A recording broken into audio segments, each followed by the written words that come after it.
G'day folks, what a magnificent afternoon. It's the last day of winter, the 31st of August, and it is a cracker. Sun's out, guns out, and snakes are out too. I'm going to see if I can find something to photograph. Just walking along, I'm actually looking for snakes, and I've got my eyes open everywhere, and I've seen one already. I've just gone to put my left foot forward, and look, there's a black snake sitting underneath that tree there. He'll probably take off any second. There he goes, look. He's just noticed me. Now he's going to take off into his hole. See ya, mate. Let him go down onto the ground there. A beautiful red belly. Very slow. He's still there, look. I kid you not. I'm actually looking for snakes. I love photographing snakes, and I'm watching really closely where I put my feet. And even with my snake radar set to absolute maximum, I still almost stood on that one. They are masters of disguise. Red-bellied black snake. Beautiful. Such an iconic Australian snake. These are, for anybody wondering or wanting to photograph a black snake, now is the best time to do it.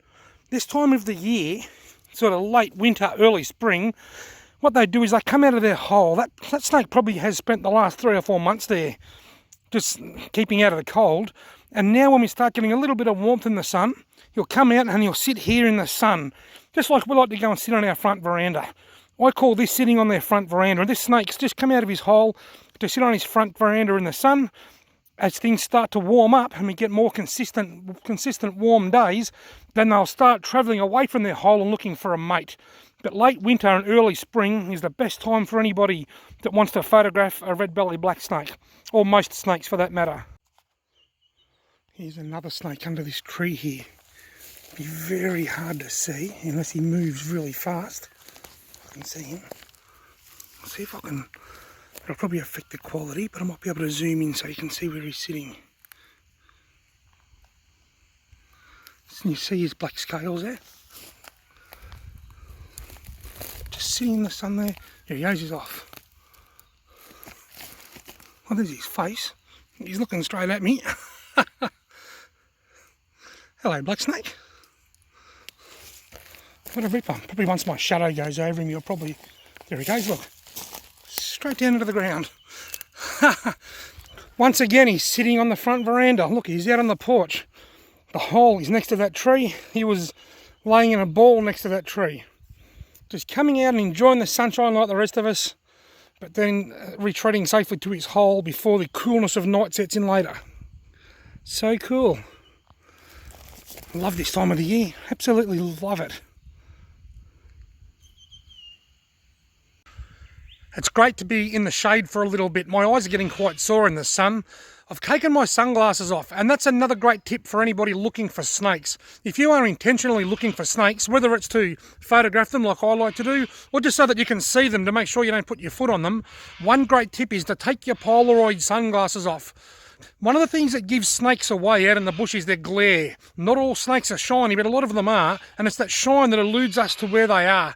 Now, Polaroid sunglasses are designed to remove glare. They take the glare off the water, they remove the shine.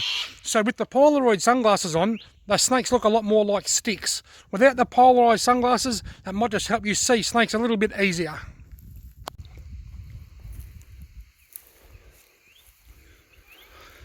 I reckon we're going to see a snake at the end of that log over there. The reason I say that is because I saw him there last week. And I know that they don't venture too far from their hole this time of the year. But the key is I have to walk over there super slow. I can't see one yet.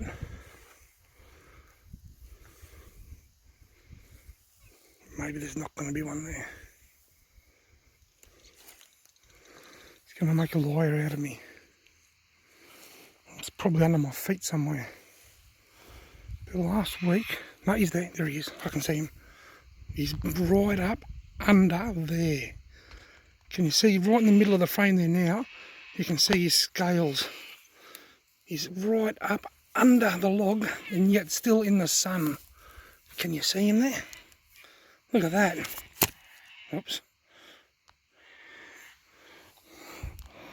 That's okay, I just dropped a very expensive camera on the ground, but I guess that's what happens. But there he is.